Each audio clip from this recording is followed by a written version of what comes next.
Science and Technology.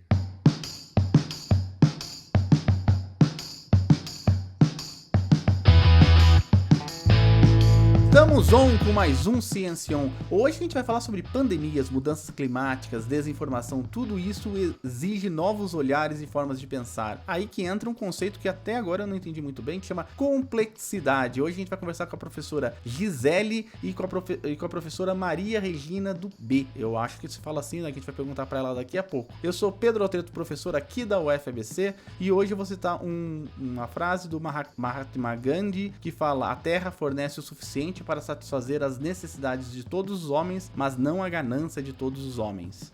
Bom dia, boa tarde ou boa noite, seja o dia ou horário que esteja ouvindo esse áudio, seja bem-vindo ao Ciência On, um projeto de extensão aqui da UFABC que foca diretamente na partícula elementar da ciência, o cientista. Quem conversa com a gente hoje são as pesquisadoras Gisele Watanabe, aqui da UFABC, conhecidíssima, e irmã da Graciela Watanabe, que é aqui do Ciência On, que é responsável por um projeto incrível financiado pela FAPESP, e Maria Regina do B, eu não sei se é do B, mas vou perguntar daqui a pouco, Kawamura, ela tá me dando um toque que não é do B, Kawamura, do Instituto de Física da USP, que estuda a física do meio ambiente. Juntas elas buscam, justamente transformar a educação com base na complexidade. A Gisele, que a gente já conhece bem aqui, mas a professora Maria Regina é a primeira vez que está aqui com a gente, então vou contar um pouquinho para vocês de onde vem. Ela é bacharelada em Física pela Pontifícia Universidade Católica do Rio de Janeiro, tá certo, né? Mestrado em Física pela Universidade de São Paulo, doutorado em Física também, com dissertação sobre Biofísica Molecular. Olha só, eu quase estudei Biofísica Molecular. É professora no Instituto de Física da USP, participa ativamente da pós-graduação Interunidades em Ensino de Ciências da USP, e a sua atuação de pesquisa é ensino de física em múltiplos níveis voltada à educação científica. Bom dia, professoras, tudo bem? Bom dia. Bom professora, dia, Pedro. Primeiro, professora Regina, como que se fala o seu segundo nome? O segundo não preciso. O terceiro é que é o mais conhecido, que é o Kawamura. Então, o Dubé é um francês que, sei lá, entrou de gaiato. E depois tem o Kawamura, que também entrou de gaiato, porque eu não sou japonesa, mas não tenho olhinho puxado, você não tá vendo, mas eu não tenho olhinho puxado. Mas casei com um japonês e ganhei o nome dele. É prática do setor, porque Kawamura e as Watanabe. As Watanabe eu não sei se são de origem japonesa. São de origem japonesa? São. É porque elas não têm o fenótipo tão... Não. Ela não tem, nem eu. Eu adoro quando as pessoas perguntam: mas você é japonesa? Aí eu, sou sim. Não tô nada. Mas eu já absorvi a cultura, aí sim, né? Aí eu tô há 50 anos aqui em São Paulo, então eu sou carioca, mas tô há 50 anos em São Paulo, então deu bastante tempo para absorver a japonesidade. O sotaque ainda continua carioca, hein? Não, por favor, Pedro, não.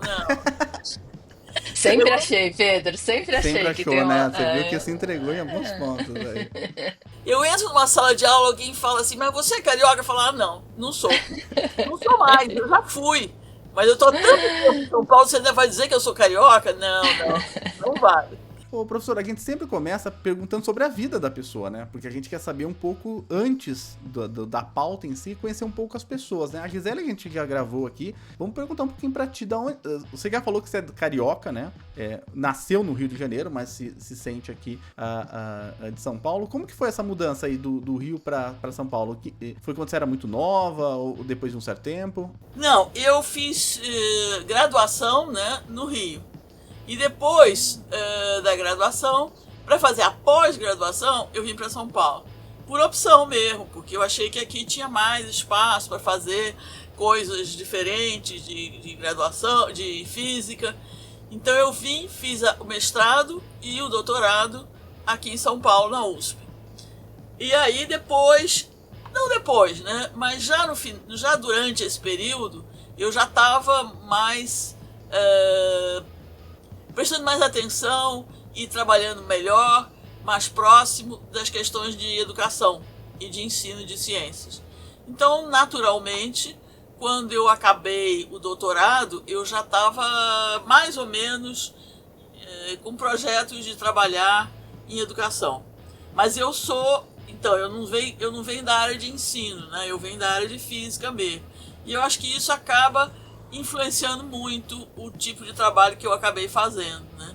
Porque eu já vim com esse olhar da física. E isso, eu vim para São Paulo no final da década de 80, por aí, e isso, naquela época, o ensino não era muito conectado ainda com a física, né? Eram vários dois espaços diferentes. Então, assim, eu trabalhei bastante olhando dentro dos currículos, dos cursos de licenciatura, trabalhando conhecimento. E aí a física do meio ambiente veio nesse conjunto de coisas, né? E olhar mais para a física do que para... Claro que já existia educação ambiental, claro que até hoje existe, mas eu acho que são dois olhares um pouco diferentes. E eu herdei, ou eu acabei absorvendo mais a questão da física propriamente dita. Professora, a professora é formada, e eu dando uma olhadinha aqui, em 1972. Vamos falar um pouquinho de antes da Regina. Não sei se você tinha algum apelido quando você era criança, mas o que fez você ser física, querer física, né? Eu tenho família de físicos, o pai físico. Como que foi a escolha da carreira? Se a família apoiou, se a família não apoiou, como que foi? Não sei, não lembro. Eu sei que eu tinha muita dúvida do que eu ia fazer, né? Mas eu gostava de física e fiz um bom curso de graduação, que sempre estimulou muito, e eu queria fazer física. E eu queria fazer, na verdade, quando eu resolvi fazer pós, eu não queria fazer física teórica, eu queria fazer alguma coisa muito prática. Então, eu conheci, ou nessa época tinha um professor no Rio, professor Bemski, que ele trabalhava com física de estado sólido aplicado a sistemas biológicos. E aí por isso que entra nessas coisas aí que você falou de biofísica molecular. Naquela época nem chamava isso, mas já era um olhar da física para os sistemas biológicos, né? E aí tinha problemas que a gente podia trabalhar e tal. Então eu fiquei encantada com essa ideia, e essa ideia é lógico, quer dizer, eu vim para São Paulo pensando nisso, onde que eu vou trabalhar com física voltada para biologia. Eu fiz mestrado, deixa eu pensar. Eu fiz mestrado no que era naquela época, chamava-se Instituto de Energia Atômica, hoje é o IPEM. E lá se trabalhava, ou se estudava, dano de radiação. Quer dizer, o que acontece quando você irradia materiais biológicos, proteínas, não sei o que, etc. E aí eu fiz o mestrado lá. Depois eu continuei trabalhando na USP, não no IPEM mais, mas na USP, com o mesmo tipo de assunto. Então, mas eu já estava, né? Eu já trabalhava na revista de ensino, já fazia divulgação, já tinha preocupação com sala de aula, já dava aula há muito tempo. Então, quer dizer, basicamente eu só esperava acabar o doutorado para poder me dedicar mais à questão do ensino. Não sei se houve incentivo, não houve nenhuma oposição, mas que é um bom começo. Já é uma boa coisa, né? Não ter oposição já é ótimo, né? Maravilha. Ô, Gisele, aproveitando que você tá por aqui, a gente vai falar sobre um projeto FAPESP com você daqui a pouquinho, logo depois da vinheta, né, do editor, né? Mas você não podia contar pra gente um pouquinho só dos bastidores de como que é pedir um projeto, o pessoal meio que entender como que foi essa ideia de mandar projeto FAPESP, por que se pede um projeto FAPESP? A maioria das pessoas que estão nos ouvindo talvez não tenha muita noção sobre isso, da dificuldade também de ser aprovado, né? Porque não é uma coisa fácil, né? Sabemos. Não, então, esse projeto, ele vem de uma vontade minha e da Regina, porque, aliás, acho que é legal também contar que a Regina foi minha orientadora e minha parceira de vida acadêmica, então a gente sempre está trabalhando com as questões ambientais. Então, não sei se ela gosta do termo mãe, né? Mas tudo bem. Eu chamo o Douglas de meu pai acadêmico, né? Mesmo que eu não goste. Então, e aí e daí eu pensei em algum projeto em que a gente pudesse discutir a questão da complexidade e as questões socioambientais voltadas ao risco. E então eu comecei a escrever, e isso demorou um tempo, assim, a Regina acho que pode até depois comentar também. Então eu comecei, a primeira ideia foi um projeto maior, e depois já vamos diminuir e vamos começar a convidar pessoas que poderiam nos ajudar a estudar essa questão. E aí a submissão desse projeto, eu acho que a gente ficou. Demorou acho que uns um ano, viu, Pedro? Porque foi, voltou, e aí a gente discutiu bastante quem seria o grupo, como é que cada grupo iria. Depois até vai comentar um pouquinho sobre esse grupo, mas como que eles iam contribuir efetivamente. Então, enfim, aí demorou um tempo, mas também porque tem muita gente no projeto.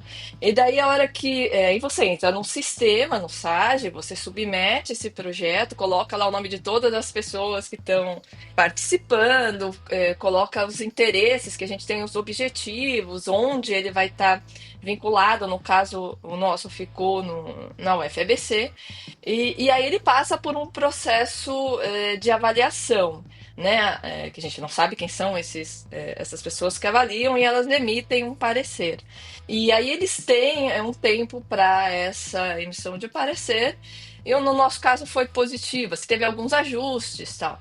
Então é um processo que é um pouco longo, mas ele é importante porque a gente consegue ter um financiamento para fazer uma pesquisa junto com tanto pesquisadores, e no nosso caso tem professores da escola básica. Então, de alguma forma, a gente contribui tanto com a ciência que a gente estuda, assim como com os nossos resultados chegarem na escola. Então, não sei se ficou claro, mas a ideia é um processo que é um pouco longo, mas que é interessante, é importante para a gente que está na universidade e também para aqueles professores que estão na escola básica, porque acho que tem uma interação importante aí. Eu acho que o pessoal também, só para ter ideia, pessoal, é algo complicado, algo difícil de fazer, que nem você pedir dinheiro qualquer lugar. Pedir dinheiro sempre é complicado, né? Mas vamos falar sobre um tema, complexidades, logo após a vinheta do editor.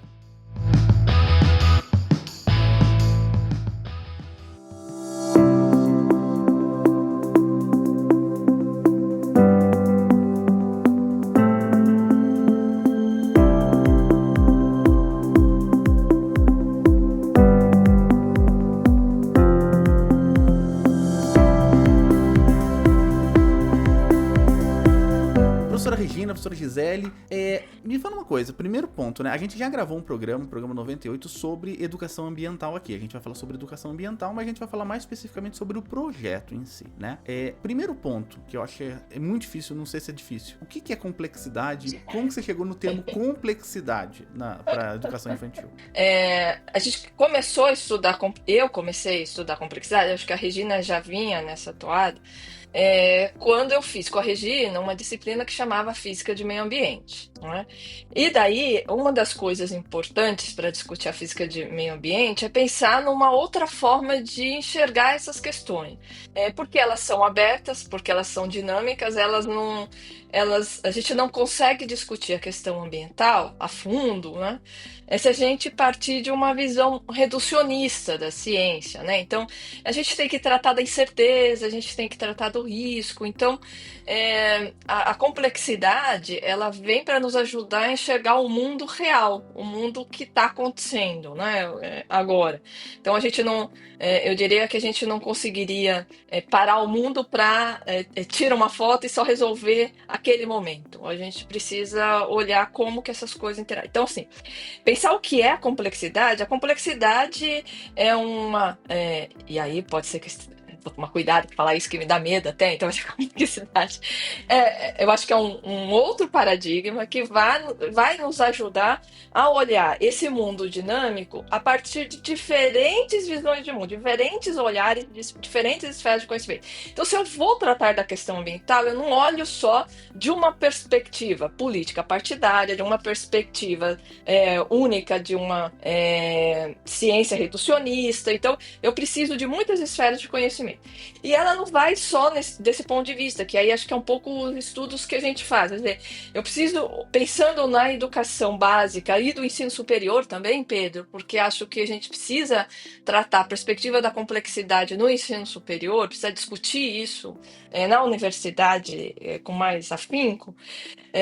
Então, ela vem no sentido de dar uma margem para a gente olhar as questões abertas e dinâmicas. Eu não sei se tem alguma complementação, Não, algo que você acha. eu só queria colocar um outro ponto de vista, que é assim, já que você falou que vocês fizeram o Ciêncion da educação ambiental, né, a educação ambiental, ela olha a questão da educação, né, do ponto de vista das relações ambientais. Agora, como é que a gente chega na complexidade? A gente chega porque começa a questão que liga a ciência física à questão ambiental, ela pode partir de dois lugares diferentes. Quando você pergunta educação ambiental, você tem um conjunto de pessoas que está pensando mais a questão ambiental propriamente dita. Às vezes até eu acho que eu não faço educação ambiental, eu faço física do meio ambiente, porque são um pouco diferentes esses dois olhares. E por que a gente começou na física do meio ambiente? Eu acho que isso fez toda a diferença. E por isso que levou à complexidade. A física do meio ambiente é você pegar a física que nós todos tivemos na graduação, no ensino superior e etc. E dizer, tá legal, eu vou pegar esses elementos aqui da física, que é o que eu conheço, né, que eu fui formada nisso, para estudar o ambiente. E aí você leva um susto, porque não dá. Né? As coisas que os conceitos que você tinha, as ideias que você tinha, que você aprendeu na física, digamos, a física clássica, a física tradicional, não servem. Por exemplo, as coisas muito simples, como equilíbrio. Não existe isso. No ambiente é outra coisa. Equilíbrio térmico é outra coisa. Não existe a previsibilidade, a relação de causa e efeito. Não existe. É outra relação. Claro que existe, mas existe de outra natureza, de outra visão. Então a gente foi trazendo, e aí, da física mesmo, foi trazendo os elementos que a gente não podia mais usar. E aí o que a gente faz? Bom, não pode mais, mas e aí?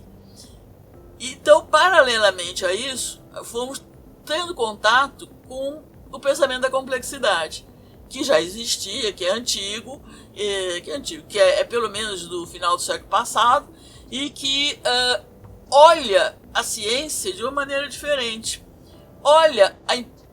Incorpora uma coisa na ciência que chama imprevisibilidade. Não dá para prever. Mas é ciência, não dá para prever? Como é que você faz? Né? Então é esse choque de ideias que a gente foi trazendo. E esse conjunto de ideias, ele é bem caracterizado na teoria da complexidade. Claro que a gente não vai usar teorias de complexidade. Claro que nós vamos usar as ideias da complexidade. Mas o fundamento disso é um novo olhar que não é nosso, que é da própria ciência, que eu acho que é certamente paradigmático, é um novo olhar para as questões ambientais e as questões do mundo. Né? São coisas que vêm junto. Então, assim, talvez a origem diferente tenha marcado muito o fato de chegar na complexidade. Mas o objetivo, que é trabalhar a questão ambiental e como é que isso entra na escola, é igual. Né? Eu acho que depois é um ponto de convergência. Mas a origem marca, porque marca com conceitos diferentes. E é legal a gente aprender coisas novas. Né? A gente aprendeu muito coisas novas, coisas simples até, mas coisas novas que a gente foi juntando nesse negócio que chama complexidade. Complexidade, Pedro, não é complicação. Vamos tirar isso de cabeça. Não confunda complexidade com complicação. Não. A complexidade é simples. Ela é complexa. Porque, por vários motivos, ela é complexa. Eu posso chamar ela, discutir por que ela é complexa. Mas ela não é complicada. Ela são coisas diferentes, né? Complicados somos todos nós, né? Então aí já complica mesmo.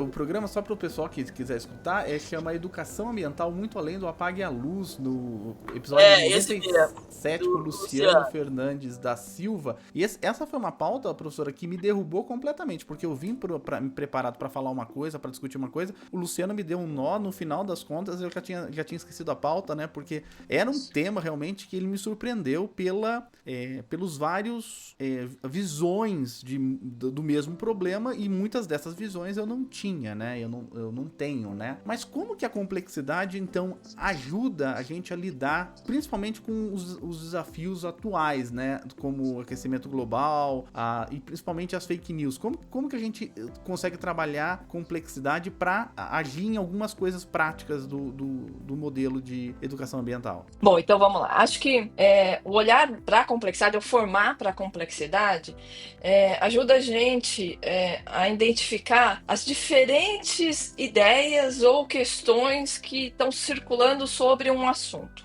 E aí eu acho isso super importante, Pedro, porque, por exemplo, a gente tem um tema, uma fake news, não é? E aí como é que a gente faz para lidar com elas? Eu vou procurar informação, sei lá, desde a ciência até uma outra esfera do conhecimento, que pode ser cultural, que pode ser político-partidário. Eu vou olhar todo o conjunto.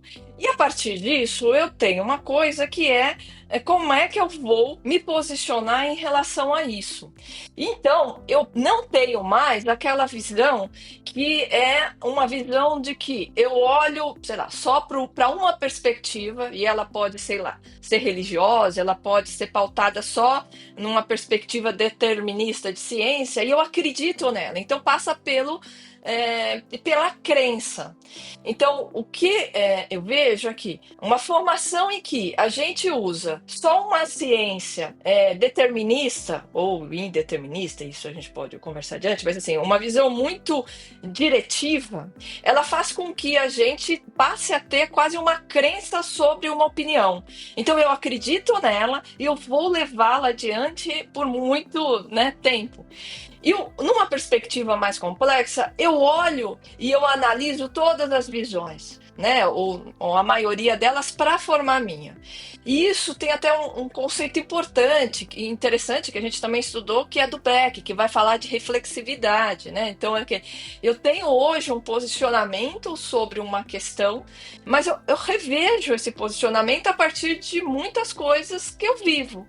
Então, quando a gente fala de olhar para essas questões, ou dessa formação necessária, é para que a gente tenha um sujeito atuante no mundo, né? Que atue na sua realidade e que ele não seja uma pessoa que acredite em uma única visão de mundo. Acho que até tem um viés freiriano no sentido, vamos ver a nossa realidade e se posicionar sobre ela, né? Sobre as questões, mas de uma forma em que eu não use um único binóculos, um único olhar. Vou só colocar uma pimentinha na fala da professora Regina, que no programa do programa 97, do Luciano, eu fiquei assim, quando você ouve várias visões de mundo, vários pontos de mundo, isso não pode ser paralisante, professora? É o seguinte, vamos lá, quando a gente fala em complexidade, disso que a Gi falou, eu uso a ideia de que de certa maneira, nós temos uma visão de mundo nova. Né? Não é que eu tenho levar tudo em conta só. É que a visão de mundo que eu construo a partir da ciência é nova. É um paradigma, a gente chama de paradigma novo. Então, vamos dar um exemplo assim, bem mais simples. A física que a gente sempre estuda na escola, a física que eu vou chamar de clássica, tradicional, é um paradigma. Ela estuda as leis de Newton, o mundo gravitacional, as relações de eletricidade, etc, etc, etc. Então a gente conhece esse corpo de conhecimento. Agora, depois apareceu uma outra física, que é a física moderna.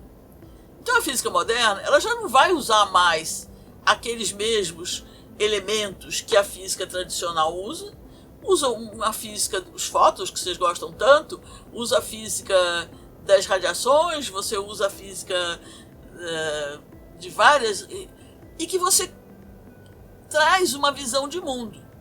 Essa física moderna que eu estou chamando de física moderna ou física... ela traz uma nova visão de mundo. Você não resolve os mesmos problemas, mas ela te dá uma nova compreensão. Então, para isso, se usou muito a ideia de que isso é um paradigma. Então eu tenho um paradigma, é um conjunto de elementos da ciência que eu olho um problema. Esse conjunto é bem articulado e é bem construído. Ele pode ser a física clássica e pode ser a física moderna. Não é melhor um que o outro. Eu acho que é esse a ideia que tem por trás. São maneiras diferentes de olhar. E dependendo do problema, você vai olhar de um jeito ou vai olhar de outro. E vai te dar informações diferentes. Então, quer dizer, as informações sempre vão existir em grande quantidade. Agora você vai selecionar aquelas que o seu problema ou que a pergunta que você quer responder vai estar dirigida, né? Então, isso que a gente chama de complexidade é um novo paradigma. Não é nem a física moderna, nem a física clássica, mas é um conjunto de ideias arquitetado, elaborado por vários, seja filósofos, seja pessoal da ciência, que traz uma visão de mundo. Então, quando você toma complexidade, você, como uma ideia para trabalhar, você está justamente, né, tentando trazer essa ideia de complexidade, tem que ser uma nova ideia da ciência. E é essa nova ideia da ciência que ela traz uma coisa muito interessante, que ela não é determinista no sentido de... Ela não vai te dar... é complicada. Ela não te dá respostas muito claras. Ao estudar um problema, você acaba percebendo que esse problema tem imprevisibilidade. Não dá para você saber direitinho o que vai acontecer. Isso é um dos elementos importantes dessa complexidade. Ela vai te trazer probabilidades que as coisas aconteçam, mas não vou saber com certeza. Não existem certezas. Isso já é um primeiro elemento importante desse olhar de mundo. E aí, quer dizer, quando eu digo tem uma porção de olhares possíveis, sim, tem uma porção de olhares possíveis. Não é paralisante. É ao contrário, é desafiante. Porque aí você fica, qual que eu vou escolher? Que história é essa? Como que pode me dar uma ciência que eu posso fazer qualquer coisa? Não pode, né? Então, ele é basicamente um grande desafio. Você convencer, e eu acho que o projeto da complexidade é esse, convencer de que há um outro olhar sobre a própria ciência, não é pseudociência, sobre a própria ciência, que é mais amplo e que requer opções. E aí eu acho que a educação ambiental faz uma série de opções quando ela trabalha na direção ambiental. Eu acho que até a gente trabalha mais na direção ainda da linguagem da ciência, dos resultados da ciência, do que na questão propriamente educação ambiental. Porque daqui a pouco a gente pode falar um pouquinho de educação ambiental, pra você não ficar só nessa complexidade aí, porque, né, ela é a complexidade mais complicada. A educação ambiental, quer dizer, trabalhar isso na escola, ou olhar isso para a escola, eu acho que é mais concreto, né?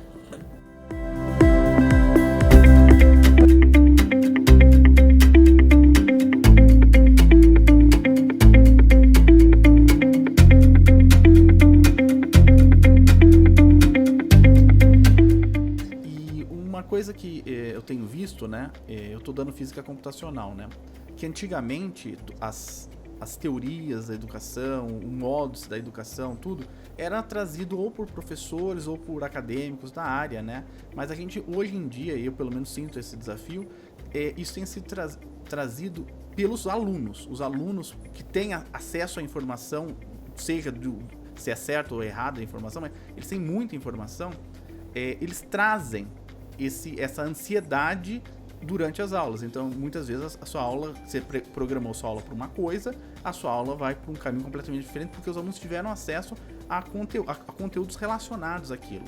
Queria que vocês falassem um pouquinho sobre os desafios.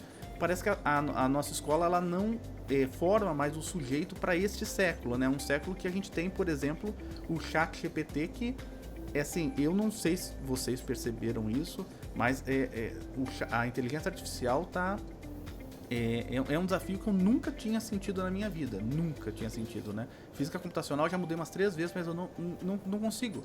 É impressionante. Se alguém tiver alguma ideia, me dê aí. Mas como vocês sentem isso, né? O aluno trazendo essas outras visões e você tendo que debater muitas vezes com um chat GPT, que é o que ele tem na mão ali, ou com a informação quebrada que ele tem na mão. Como que é? Deixa eu, só antes da gente passar a palavra para Rê, eu lembrei, Rê, da gente também discutindo a questão do aquecimento global. E aí, assim, Pedro, essa é uma questão que os alunos trazem também, né? Então, assim, a Terra está aquecendo, nós temos aquecimento global. E daí a nossa pergunta, assim, porque tem muito a ver com essa visão de mundo reducionista. Tá aquecendo, eu vi na mídia, então eu trago, é certo, é isso. E daí a gente foi discutir com os alunos, assim, ela tá aquecendo, como é que você sabe disso? Como é que a ciência faz para medir as coisas? Como é que... E isso mobilizou os alunos a procurarem efetivamente onde estão esses dados, como é que o cientista faz, o que tem. E isso é importante. Eu acho que o olhar da complexidade, eu acho que é isso que a Regina também tá falando, assim, ele te abre, traz novas questões. E essas questões... se o professor consegue mobilizar, ela é uma abertura gigante para a aprendizagem de sujeitos na escola. Rê, eu te passo para falar do chat e eu volto pra gente. Como é que a gente faz com isso? Mas deixa eu só complementar a ideia da escola, né? A escola deixa o chat na escola para vocês dois, que são essa geração nova, que estão olhando o chat na escola. Não faça isso. Não, Regina, não. Deixa eu contar só o que eu acho que dá para fazer. Primeiro que esse negócio que nós estamos falando de educação é assim, a escola depende do professor. Então, o que eu preciso não é de chat, eu preciso mobilizar o professor. Eu preciso dialogar com o professor. Eu preciso me entender com ele. E fazer... provocar ele também, né? Porque senão ele não é provocado pelos alunos. Os alunos provocam ele provoca a gente e a gente provoca todo mundo, né? Quer dizer, a ideia é... Então, esse é o modelo de escola, que se você está querendo olhar a escola, não usar a escola como sendo um acervo de conhecimento, e ela é, de fato, mas é um acervo de conhecimento que tem que ser renovado. Então, esse negócio de currículo, BNCC, esquece. Nós queremos problema e nós queremos trabalhar esse problema. E esse problema sempre requer, demanda perguntas. As perguntas estão sempre implícitas, ninguém levanta as perguntas. Hoje eu posso te dar um leque aqui de perguntas de meio ambiente. Não, calma, não vou. Deixa a gente se habilitar. Mas eu acho que assim, essa ideia, né, que ela falou, como é que mede a temperatura da Terra? Como é que mede a temperatura da Terra já é um problema. E se você mostra um gráfico para ele, como é que faz isso? E como é que você sabe que a temperatura está crescendo? Puxa, mas tem... que eu brinco, é sempre assim. No verão, a temperatura está crescendo. No inverno, ninguém lembra de que os invernos são mais rigorosos. Mas então como é que fica a média da temperatura da Terra, né? E aí, quer dizer, você pode brincar de várias maneiras diferentes, mas tem uma resposta. E você vai buscando essa resposta à medida que você vai trazendo novas situações para discutir, né? E é divertido, porque sempre tem alguém que traz uma ideia nova. Você falou que um curso que você programa não dá certo. Bom, todos os que eu programo não dão certo, porque os alunos mais tranquilo agora. Vão trazendo um monte... mas já pensou em ambiente? Vão trazendo um monte de questões. Aí, essa última vez que a gente deu um curso, tem um monitor que era ótimo, criou um grupo de WhatsApp. Eu quase saí do grupo, porque eu já estava ficando nervosa de quantas perguntas eu não conseguiria dar conta. Não é que eu não sabia, eu não conseguia dar conta de conversar, né? Tem que fazer escolha. E aí você faz escolhas. E as escolhas são legais quando os alunos participam. Porque eles mesmos, se você foge um pouco daquele problema, ele mesmo traz de volta, né? Então, tem toda uma visão muito produtiva, né, dos alunos. E hoje em dia é fácil. Você está dando aula, o cara está lá na internet, ele já te traz uma notícia que ele leu na internet, que ele quer que você responda, E aí, bom, né, já complica mais ainda. Mas é legal, eu recomendo. Isso tudo tem por trás essa ideia de que não é tudo qualquer coisa, é complexidade. A complexidade tem regras, tem maneiras, regras não, mas tem propriedades que você vai aprendendo com elas. Quer dizer, daqui a pouco a gente até pode pensar um pouco mais. Uma delas é a questão temporal, outra questão entropia, questão de interconectividade. Tem várias questões que você não vai dar uma aula sobre isso, mas você vai trazendo à medida que você for trabalhando. Professora, Fala, Gi. não, eu vou passar pra Gisele. Eu dei aula de física pra biologia 5 anos lá na Unicamp. No começo, eu não sabia nada de biologia, mesmo tendo feito um pouco de biofísica, mas eu não sabia nada. Eu demorei 5 anos, daí eu criei uma estratégia. No final, os alunos davam um seminário sobre biologia voltada pra física pra eu aprender. Eles não sabiam disso, mas a única intenção era essa. Como que você forma um profissional assim, Gisele? O que você espera das suas pesquisas? O que você espera desse projeto, né, praticamente? Uhum. Peraí, então deixa eu tentar juntar as coisas aqui. A questão do chat que você estava contando a sua experiência aí, né? Pedro, eu acho que. E aí é achismo mesmo, porque a gente está vivendo o negócio e tá uma onda gigante assim em cima da gente, né? Mas eu acho que assim, é uma coisa que não vai ter jeito, ela aparece nas minhas aulas de física de meio ambiente, os textos, o chat GPT tá aí, quer dizer, não tem muito o que ser feito. Acho que uma das coisas que a gente pode buscar é essa formação mesmo para o sujeito crítico, que ele consiga olhar, ele consiga pegar um texto que é criado por uma máquina e identificar as questões que estão postas ali. Eu acho que a gente tem que aprender, e os nossos alunos também, a usar esse chat a seu favor. O que significa assim, outro dia eu estava vendo uma palestra e o sujeito dizia assim, olha, coisas muito simples, que é fazer resumo de textos, eu deixo lá, porque ele quando a gente precisa de olhar, muitos olhares sobre um tema, ele fica trabalhando para mim, enquanto isso eu estou fazendo uma outra coisa, eu estou vivendo minha vida, e eu volto depois, faço a releitura, olho quais são as referências e trabalho naquilo. Então não estou dizendo que esse é um caminho, mas ele tem uma ação que é crítica sobre aquilo que o sujeito, que o chat fez. O que eu acho que, assim, quem sobrevive a todo esse sistema vai ser o sujeito crítico, e aí é crítico também daquele ponto de vista freiriano, o sujeito que consegue olhar, ele vê a referência que está ali, ele estuda aquela referência. Não acho que a máquina é capaz de, assim, outro dia eu estava escrevendo, lendo a tese de um aluno, e aí a Gemini lá me dizendo, olha, né, você não quer participar para ver como é que tá a escrita e tal? Eu diz, até quero. E daí diz, mas então me conta aí, que é Paulo Freire, me conta os conceitos. Cara, são umas coisas muito simplistas até agora. Mas acho que ela vai melhorar. E aí é que tá a questão, né? Como é que a gente interage criticamente a respeito disso? Mas eu acho que é crítico e complexo também, não acho que dá só pra gente dizer que é uma outra coisa. Não sei, Rê, se tem mais algo sobre esse chat aí, da sua experiência aí na USP, como é que você está vivendo isso com os alunos? Eu tenho vivência, não do chat, mas assim, o Pedro tá querendo saber o que a gente espera desse projeto, né? Como é que você vai trazer isso aqui pro projeto, né? Com tantas variáveis, com tantos chats, com tantas coisas, o que vai trazer pro projeto? Eu, na verdade, eu tô aqui para aprender. Eu que quero aprender, o que vai acontecer. Eu não sei, eu espero que a geração de vocês já vá me contando as coisas, porque eu acho que a gente precisa aprender com a realidade aí, com os alunos que estão aí, com a escola que está aí, o que tem sentido, né? E aí, quer dizer, eu não tenho a resposta, porque esse é o objetivo do projeto. Esse projeto da Gi, ele vai trabalhar com a opção de grupos, cada grupo tem um olhar sobre o risco, sobre a imprevisibilidade, sobre a complexidade, e disso tudo a gente vai tentar extrair alguns elementos que sejam mais marcantes para trabalhar e para dirigir o olhar.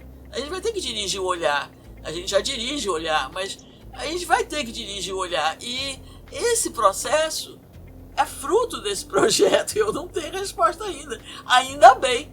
Se eu tivesse a resposta, que graça tinha fazer um projeto que você já sabe a resposta, né? Agora, isso é o objetivo que a gente tem no projeto. Claro que a gente vai acumulando camadas de coisas que a gente não sabe nem direito como organizar, mas que à medida que vai trabalhando, vai decantando, vai tendo mais olhares convergentes, né? Eu acho que... E para mim a grande preocupação é a natureza da ciência, quer dizer, o que esse novo olhar está me dizendo sobre a ciência, como é que ela se contrasta com a fake science e também como ela se contrasta com uma ciência determinista, quer dizer, que olhar é esse novo da ciência, sobre a ciência, mais até do que sobre as questões ambientais, que eu vou depois utilizar ou que eu desenvolvo a partir das questões ambientais. Chega de pronto. Deixa eu... só para a gente, então, lembrar, assim, o projeto, a gente falou de vários grupos e acho que mais adiante a gente vai ter outras conversas, o Ciencion, né, Pedro? Com os outros grupos, para a gente também montar com os ouvintes essa nossa perspectiva, quer dizer, como é que a gente discute complexidade e risco numa condição atual da escola, né? Então, só para a gente lembrar, a gente tem o grupo que é o GREC, que é o Grupo de Ensino de Ciências e Suas Complexidades, que está sediado na UFABC, mas tem professor da Universidade de Sevilha, a Rê aí do Instituto de Física da USP, da Universidade de Cádiz, da Universidade de Barcelona. Aí a gente também tem o grupo que é o EduFis, que é eles chamam de Equipe de Educação em Física da Suzana Barros, que é um grupo que também, eu já falo quais são os outros grupos envolvidos. Então, o outro é o NUPIC, que é o Núcleo de Pesquisas e Inovações Curriculares, que é da Faculdade de Educação da USP, e tem o de Educação, o Grupo de Pesquisa e Educação em Ciências e Educação Ambiental, que é o GPCE, que é inclusive coordenado pelo professor Luciano, que vocês entrevistaram. Então, só para vocês terem uma ideia do grupo, o quanto que a gente está trabalhando, ideias diferentes, e acho que é um pouco isso que a gente está falando, a gente está aprendendo, porque são várias pessoas, várias universidades e grupos que têm ideias sobre a questão de risco, tá? Que a Regina já falou. Então, o GPCE, por exemplo, tem o pessoal da Universidade de Cambridge, do College de London, da Unesp, tem um pessoal, o NUPIC, tem a FEUSP, que eu já falei, tem o pessoal da Faculdade de Saúde Pública da USP, a Universidade de Ottawa, da Universidade do Espírito Santo, a Federal do Espírito Santo, a UNB. Talvez quando você for entrevistar, Pedro, talvez você saiba com mais detalhe os nomes, eu estou passando aqui para a gente ter uma ideia geral. E do EduFis, então é um pessoal que está da ciência, de biociências, letras e ciências exatas, todos da Unesp. Aí tem o pessoal do México, do Politécnico Industrial do México, e a Universidade Católica da Colômbia. Então, é um grupo grande que discute complexidade, educação ambiental e risco. E acho que essa diversidade é que vai fazer a gente entender um pouco as questões complexas envolvidas na temática ambiental. E já dá para você lembra de algum evento, de alguma coisa marcante que já tenha acontecido nessa colaboração, que tenha te marcado mais durante esse ano, né? Porque faz um ano que tem um projeto, né? Isso. O que foi marcante, assim, das nossas conversas, porque assim, a gente vai conversar com o grupo todo, aliás, a gente vai ter a nossa primeira jornada em outubro, estão convidados, depois a gente manda para o Ciencion aí. Então, cada grupo desse vai explicar um pouco quais foram as descobertas, os estudos que eles estão fazendo sobre essa questão. Mas foi marcante as propostas de aulas que cada país está fazendo. Assim, a gente está tentando olhar, olha, como que isso nos ajuda aqui no Brasil e como ajuda lá. Por exemplo, no contexto da Escócia, né? É muito diferente do nosso contexto brasileiro, mas qual é a preocupação dele? Então, a professora de Cambridge estava contando, mas para vocês é mais fácil olhar aí, porque vocês têm a natureza muito fácil, assim, vocês olham as flores, assim, os alunos conseguem... Aqui a gente mostra foto do que é o sei lá, o girassol.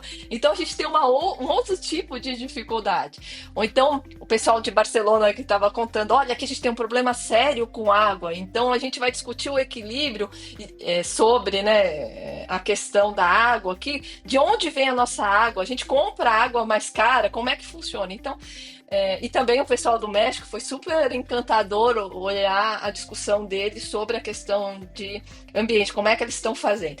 Então, é assim, eu acho que o que está sendo muito rico nisso são os diferentes olhares desses professores nesses diferentes países, como é que eles estão tratando a questão ambiental a partir da preocupação do risco, né?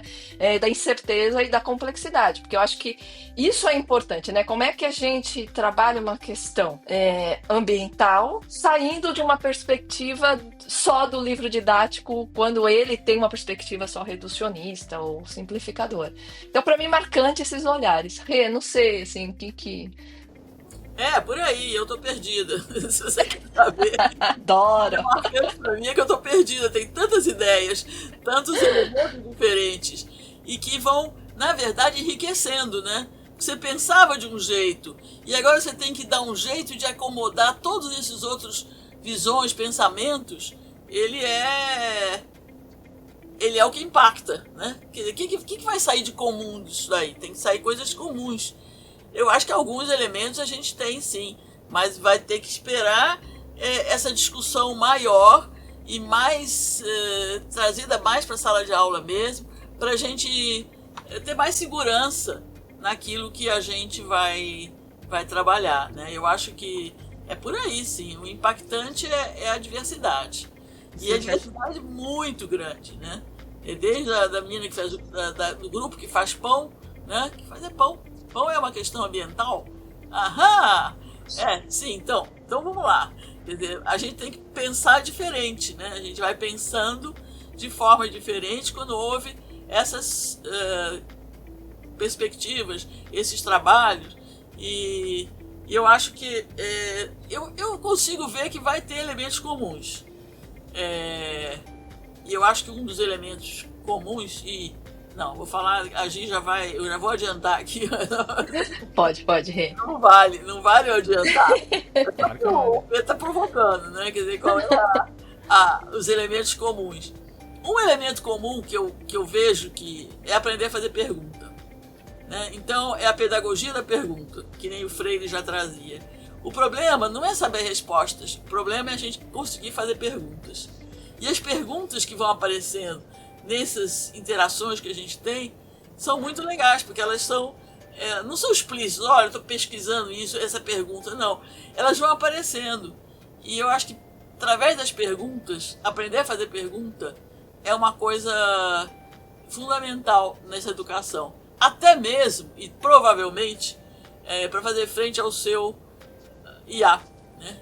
Uma coisa é o IA fazer lá, o Sharp, não. Outra coisa que ele não vai fazer é as perguntas que você tem que fazer. Né? É as perguntas que você tem que descobrir que você precisa resolver. E a questão da pergunta, eu acho que vai ser um elemento futuro. Mas, Pedro, peraí, né? Nós estamos começando, né? Não dá para já querer uma resposta e o que a gente faz? Né? Vai preparar o projeto? Não. Vai com calma. Que a gente chega. Em algum lugar eu acho que a gente chega com tranquilidade. Fico muito feliz porque é intrinsecamente a palavra pesquisa, né? Muitas vezes a gente propõe uma pesquisa que a gente já sabe a resposta, a gente só fica andando em direção àquela resposta, né? E isso é muito legal porque você vê um projeto que é um projeto amplo, e que você se dá o luxo, né, de se perder para você coletar todas essas visões de mundo. E o legal é que é visão de mundo e visão de área, né? Porque são muitas áreas diferentes, né? Pois é. Deixa eu comentar uma coisa. Oi. Deixa eu comentar uma coisa que eu lembrei aqui. Porque a gente fala das perguntas e às vezes nós mesmos não fazemos algumas perguntas, né? E aí, num desses processos, os alunos da UFABC, do grupo, estavam montando uma proposta sobre água. Né? E aí falando do processo, como é que a água chega até a sua escola e tal. E aí ensinou os alunos, mostrou toda a estrutura e tal. E daí, quando eu estava na sala de aula, os alunos falaram: mas aqui na nossa região a gente não tem água encanada, professor. Então falta, às vezes, a gente entender a realidade, questionar, né? Então a gente vai com tanta certeza sobre determinados assuntos que a gente vai, eu acho que a palavra é quebrando a cara para entender o mundo que a gente vive, né? Então essa também foi Foi. um episódio que eu me lembrei e que eu achei super, que é importante a gente saber elaborar, ver a realidade, perguntar. E isso é difícil, Pedro. Você estava perguntando, né, como é que a gente forma professor. Esse professor, partir de questões é fundamental, mas é muito difícil também, né? Porque você tem que saber muita coisa junto, mas necessário.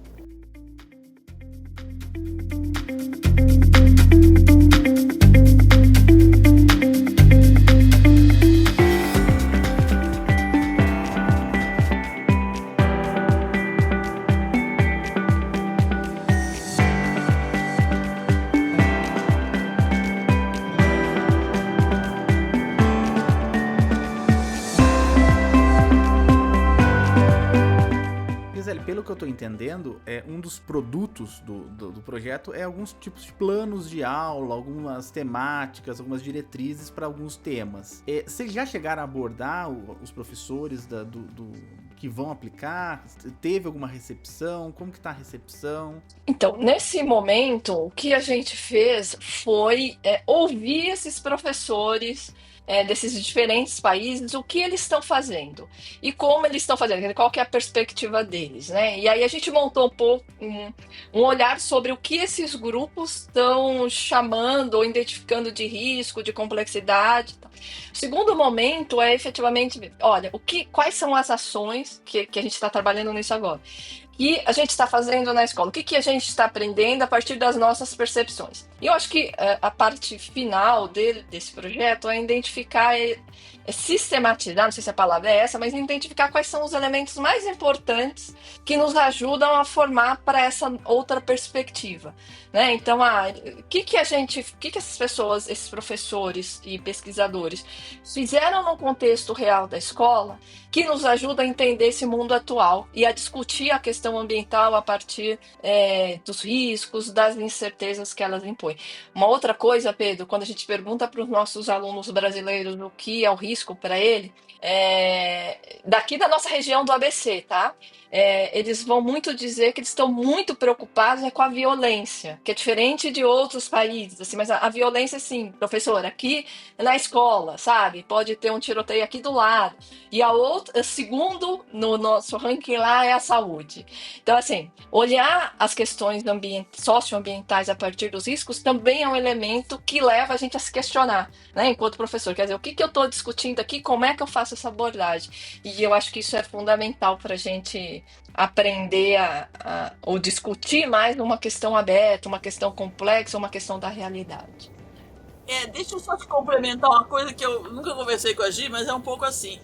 Eu não imagino que o produto são orientações para o professor. Não. Não. Um texto, muito menos, né? Agora, se a gente conseguir sistematizar tantas experiências diferentes, vai caber ao professor elaborar que dentro da realidade dele mais chega perto daquilo que ele gostaria, porque tem que ser aquilo que ele gostaria, que faz sentido para o aluno dele, dentro de uma diversidade muito grande. Eu acho que é impossível dar uma receita, mas é através de uma série de exemplos, de situações, que ele vai se aproximar mais desse problema, né? E a última, a gente tá chegando no final do programa, são mais 2 tópicos, mas eu incluí um tópico específico porque esse programa vai sair muito próximo da COP30, que vai acontecer no Brasil, em Belém, todos sabemos disso. E eu queria saber a visão das professoras sobre, porque a gente não sabe o que vai ser tratado lá, mas você acha que esse tema da complexidade é um tema que pode aparecer lá? Ou como vocês têm visto esses fóruns de educação ambiental sobre ambiente, como o COP30 que vai acontecer no Brasil?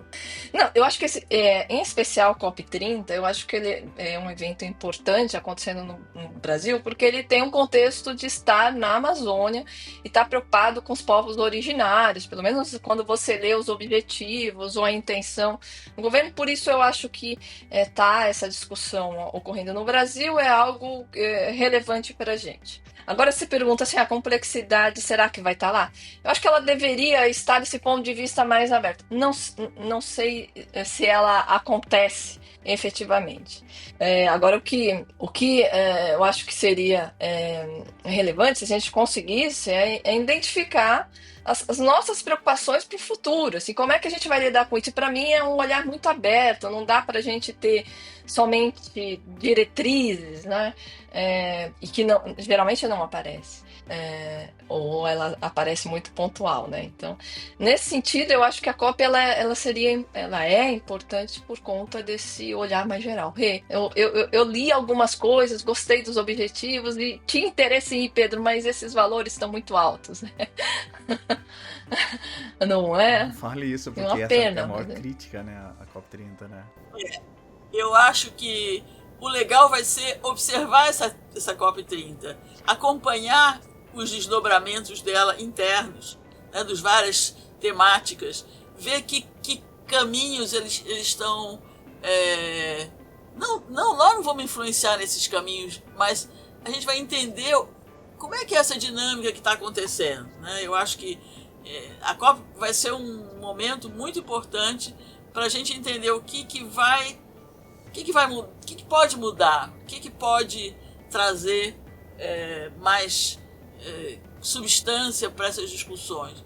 Eu acho que é muito amplo para a gente, num projeto como o nosso, trabalhar, mas acho que a observação, o acompanhar entender o que é uma COP, como é que ela funciona, tentar até mimetizar um pouco como é que esses grupos de discussão, enfim, eu acho que tem um espaço muito legal para a gente trabalhar.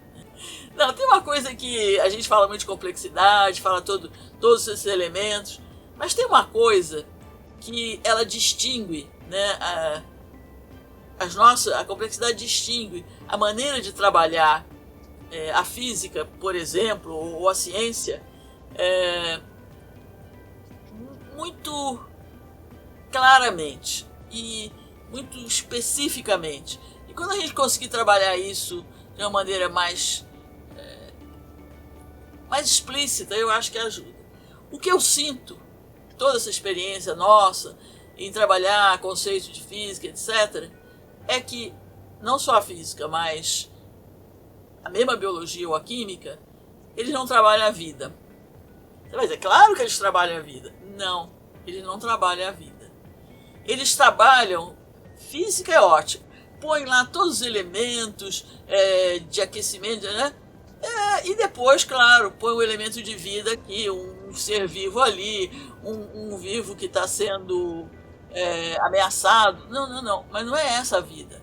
A vida que a gente fala é a vida como integrante do sistema. Não é o sistema que eu depois ponho a vida nele. É o sistema em que a vida está dentro dele. Dentro, sempre teve. A vida na Terra é muito antes de chegarem os humanos, né? Nem sei se nós somos vivos, mas tudo bem. É uma coisa que faz parte. Não faz parte porque eu quero. Faz parte da dinâmica desse sistema. Sem essas vidas, sem as árvores. Hoje em dia se fala muito da vida das árvores. Se trabalha muito uma coisa que não se trabalhava antes. Quer dizer, eu tenho que interagir com a vida. A vida é uma questão de ordem que se estabelece num sistema desordenado. Nem vou entrar muito nisso, mas ela é que a gente chama de antientrópica. Ela não leva a desordem, ela leva a vida é ordem. E como é que essa ordem se sobrepõe? Ela existe de qualquer maneira porque ela é vida. Como é que essa ordem se sobrepõe a tantos outros elementos que a gente está vendo de desordem, né? Como é que a gente não trabalha essa ordem? Como é que não pode imaginar a face de um planeta que não tenha vida? E essa vida, o que ela faz? E aí tem uma série de possibilidades interessantíssimas. Há pouco tempo, né? Pouco não, né? Mas ainda bem que há uns 3 anos a gente trabalhou com a pandemia, se fez ver que existia uma coisa chamada pandemia. E a pandemia surpreende. Quer dizer, como? De onde ela veio? A primeira pergunta que eu faço, pergunta, né? Ele sempre pergunta, peraí, onde é que estavam esses vírus? De onde eles vieram? Como é que eles estavam escondidos esse tempo todo e que de repente viraram uma Covid, uma pandemia? Né? Porque eu não estava. Nenhum de nós está pronto para entender que isso faz parte do sistema vivo. Isso faz parte da vida. A gente pode deixar de lado, a gente pode fazer uma série de aproximações, mas a vida está presente. E a vida é bonita. Ainda tem mais essa. Quer dizer, eu posso trabalhar a vida e tenho que trabalhar a vida porque a vida é bonita. E a vida dá um caráter. A vida é essencialmente complexidade. Desculpa, não era pra gente entrar por esse pedaço. Eu acho que Jamais. A gente vai ficar brava também, porque eu tô começando a falar. Não, imagina, quanto mais exemplos se der, eu acho que é mais fácil. A gente vai gravar muitos programas, eu espero que muitos programas sobre o tema, porque é um tema complexo, né? É uma complexidade simples, né? Que eu acho um bom nome, complexidade simples, mas é um tema difícil, principalmente porque muda um pouco o jeito que a gente olha o mundo, né? Eu sendo sincero, né? Eu olhando, como a professora Regina tá falando, eu não sei se eu me sinto tão preparado para aplicar ou para estar numa sala de aula com tantas visões, né? A gente tem que estudar muito e também tem que ter muita experiência, né? Porque vai passando o tempo, né? Até hoje, vocês acho que devem chegar perguntas que vocês nunca fizeram. Não sei, professora Regina. Até hoje chegam perguntas que nunca foram feitas? Claro! Eu tenho uma porção aqui na gaveta. Então, chega toda hora chega uma pergunta. E eu coloco que não tem ninguém que me responda. Exatamente, você tem que devolver a pergunta. Eu tô querendo alguém para me responder essas perguntas, eu tô aqui guardando elas para algum evento, mas não chega. Não, é isso mesmo. Agora, eu acho que a gente não pode ter, Pedro, essa ideia de que eu não vou ser capaz de lidar com isso. Não, eu acho que eu não vou ser capaz nem hoje, nem nunca. Mas e a complexidade é isso. Ninguém é capaz de lidar com tantos elementos, com tanta interconectividade, com tantas possibilidades. Mas sempre tem um pedaço. Sempre tem uma aproximação que dá certo. E eu acho que a gente está apostando nesse projeto em chegar em aproximações dessa natureza, né? Eu acho que vamos chegar.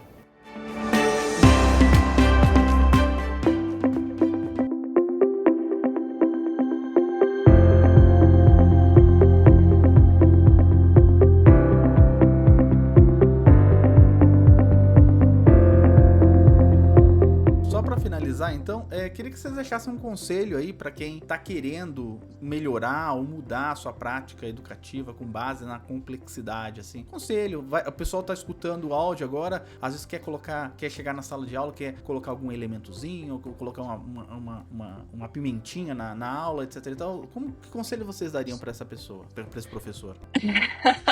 Não, mas eu vou tentar, eu começo. Eu acho que para esse professor eu acho que é ver uma questão, um tema, um assunto que seja de uma realidade e tentar trabalhar de diferentes pontos de vista. E esse diferente ponto de vista, claro que vai incluir a física, que é a nossa base da ciência. Então, talvez olhar o mundo real, da realidade desses nossos alunos e tentar discutir com eles de diferentes pontos de vista, incluindo a física. Acho que é isso. A minha proposta, eu já falei, é fazer pergunta. Né? É aprender a fazer pergunta. Ah, mas eu não sei que pergunta eu vou fazer. Às vezes acontece isso. O professor fala, não sei que pergunta eu vou fazer. O aluno fala, bom, mas tudo bem. Se não tiver pergunta, não tem resposta, não tem tema. Né? Então, a gente tem que aprender a ter perguntas. E aprender a ter pontos de preocupação. E é fácil pontos de preocupação, né, Pedro? Só olhar esse mundo do jeito que está, tem mais preocupação do que qualquer outra coisa. É só o problema de que preocupação eu vou eleger hoje, agora. Mas qualquer uma delas vai me trazer um aprendizado com esse professor, com esse conjunto de escola, de aluno, do que for. Né? E se não tiver pergunta, pergunta para os alunos. Os alunos não têm pergunta. Não, tudo brincando. Eu acho que a gente vai chegando. vai chegando. Não tem ainda uma resposta, mas vai chegando. Muito obrigado, professora Regina. Muito obrigado, professora Gisele. Gisele, vamos começar contigo, depois eu termino com a professora Regina. Só os seus, sua frase final. A gente esqueceu de falar alguma coisa sobre a base do projeto, porque muitos programas virão por aí. O pessoal que ficou com muitas dúvidas, eu fiquei com várias delas. A gente vai falar muito mais sobre esse projeto, né? Fala um pouquinho pra gente. Acho que, assim, a frase final é difícil, né, Pedro? Não, o É esse pensamento, desafio, assim. o Então, parágrafo, o livro. boa. Não, então acho que esse projeto ele vai pensar em discutir os riscos e a gente, que é uma preocupação, acho que da escola atual, quer dizer, como a gente se posiciona nesse mundo em que estão acontecendo tantas coisas, tem tanta incerteza, tem tanto risco. Então eu acho que a nossa intenção aqui é pensar a escola, pensar a educação por uma realidade atual, contemporânea. E eu acho que é um pouco isso que a Rê trouxe, né? A gente não vai ter respostas finais, mas a gente vai ter um conjunto de ideias que talvez nos ajude a caminhar, né? E a caminhar no sentido de entender que não se resolve tudo, que vão ter coisas em aberto e coisas que a gente consegue resolver, coisas que a gente não consegue e tá tudo bem, né? Ser professor é isso, é entender que tem questões, que tem coisas que a gente não vai dar conta, mas que a gente vai contribuir para formar essa nação, assim, a partir daquilo que a gente acredita, né? Sem doutrinação, assim.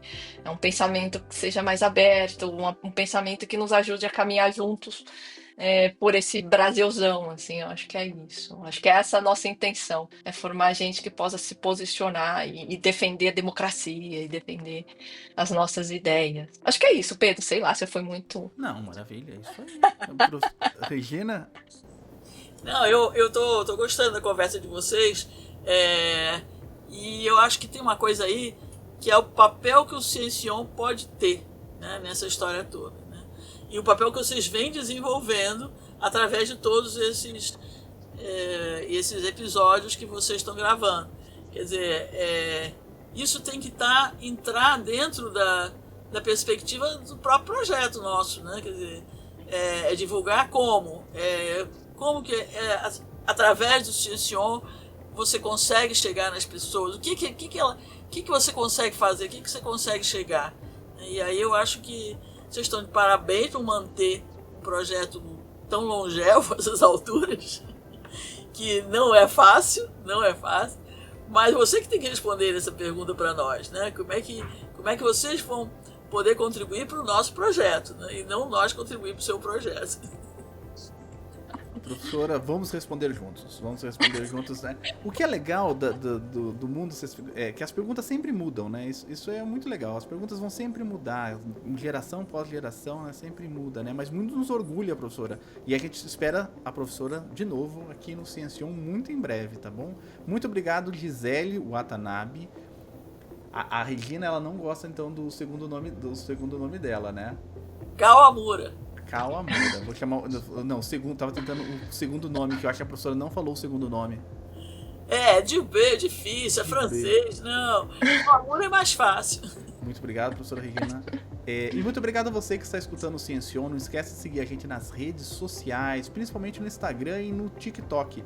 A gente está aqui sempre na primeira e na terceira sexta-feira de todos os meses. Na segunda sexta-feira, a gente é invadido pelo Fóton do Ciencion, que é um projeto que conta as fofocas da ciência com base na visão dos alunos aqui da UFABC. A gente volta muito em breve. Até mais. Tchau!